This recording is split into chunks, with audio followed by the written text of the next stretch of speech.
Hello and welcome to another episode of Howl's Histories. As you can see, this is being recorded in Trinity School as we're teaching lockdown lessons course at the moment. But what we're looking at today is, was the First World War necessary? And for this we need to think of four questions. So we need to start with why did the war start? And crucially, therefore, who was to blame? Why did Britain fight? And then was Britain right to do so? And then, perhaps most interestingly, could the First World War have been avoided? Now, when we think of the First World War, we think of the miles of barbed wire, a generation being sent out to face the machine gun, and it can all seem so pointless, which is why it becomes such an important question of why did it start? Now, briefly, the timeline is very simple and found in any school textbook. On June the 28th, then a Serb student, Guy Princip, assassinates the Archduke of Austria-Hungary, Franz Ferdinand. On the 5th of July, Germany gives Austria what we call the blank check. Germany tells the Austro-Hungarian Empire that they'll support them come what may. On July the 23rd, then Austria hands an ultimatum to Serbia. On July the 28th, Austria declares war on Serbia, and Russia, friendly to the Serbs, mobilises their armed forces. On August the 1st, Germany declared war on Russia in support of their ally, Austria. And then on August the 2nd, the day afterwards, Germany invaded Luxembourg on the way into Belgium and France, because France and Russia, of course, were allies, and the Germans, with their famous Schlieffen Plan, had decided that their best chance of winning a war against Russia was to knock France out quickly with a decisive blow, reduce France to impotence, and then concentrate their army against the Russians, because the Germans believed it would take the Russians considerably longer to mobilise their army. To go make sure they could achieve this quick victory, they were going to march through Belgium. And so on August the 3rd, Germany declared war on France.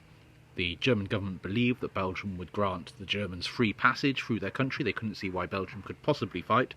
But, as it happens, Belgium refused to grant the German army the right of passage through their country. And on the 4th of August, Germany invades Belgium, and Britain declares war on Germany because it has a treaty to protect Belgium. Now, so far so good, and so far so simple. But let us start by thinking about Austro-Hungary. Well, the first man of blood, I suppose, that we need to look at is someone called Franz Conrad von Hötzendorf. Now, he's the head of the Austro-Hungarian army, their chief of staff, and he's the man who will lead them into the war. He's actually the first man to propose a war against Serbia. Now, he's a social Darwinist, and so he believes that war allows the strong to survive and prosper, and that peace allows the weak to survive. And so he believes that war is in of itself a good thing. He wanted to annex Serbia to counter Magyar influence in the empire. The Magyars are the Hungarians, and he believed that there were too many Hungarians with too much power in the empire, and so he wants to get more nationalities in the empire to reduce Hungarian power. And so, if you can have a lot of Serbs in the empire, it will reduce the influence of the Hungarians.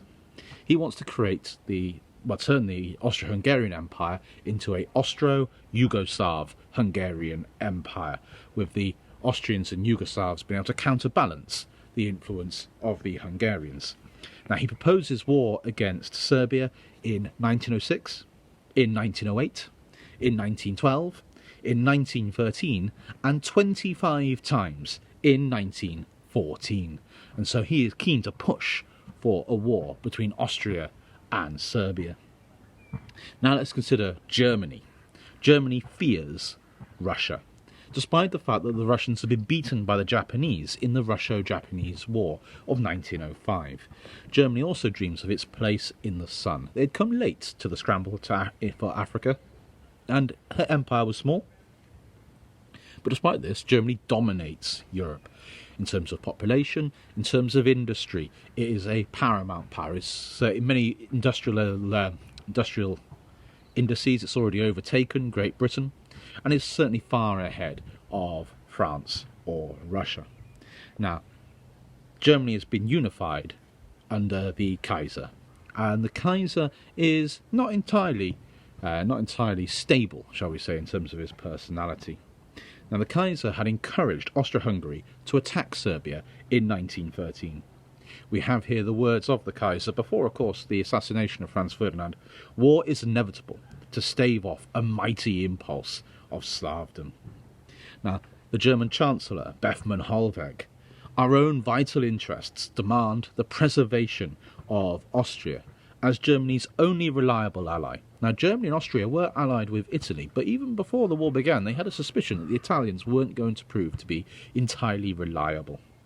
Now, Moltke, the German chief of staff, also believed that war is inevitable, but crucially said, every day that passes lessens our chances of victory. Moltke was convinced that war was certain to come, but he was afraid that war might not come until 1915 or 1916. Remember, Russia had been beaten in 1905, but had been recovering rapidly from that defeat. France had been investing hugely in Russia's transport systems, in her military, in her industrial infrastructure, and so with every year that passed, Russia was getting stronger and stronger. The Tsar was consolidating his rule over Russia. Russia was arguably becoming more stable, becoming wealthier, and there was a real fear amongst the Germans that they might miss the boat, that they could perhaps win. They were certain they could win a war in 1912. They were less certain in 1913. By 1914, they believe they're starting to get to the stage that they might not win a war if it delays for much longer. They don't want to fight a war in 1915. It must come in 1914, and they regret that it's not already come earlier. Now, in May 1914, before the assassination, remember, Moltke and Conrad, so the head of the German and Austrian armies, meet to plan for a war at Carlsbad, and they plan that the war must start as soon as possible. And so Germany and Austria are now looking, even before the assassination, for any excuse to start a war, because they are afraid that the balance of military power is starting to shift decisively against them. Now, they don't think that Britain will fight, but they're worried about the balance of power between France and Russia on one hand, and Germany and Austro-Hungary on the other. 1912, they believe that Germany and Austro-Hungary were more powerful than France and Russia.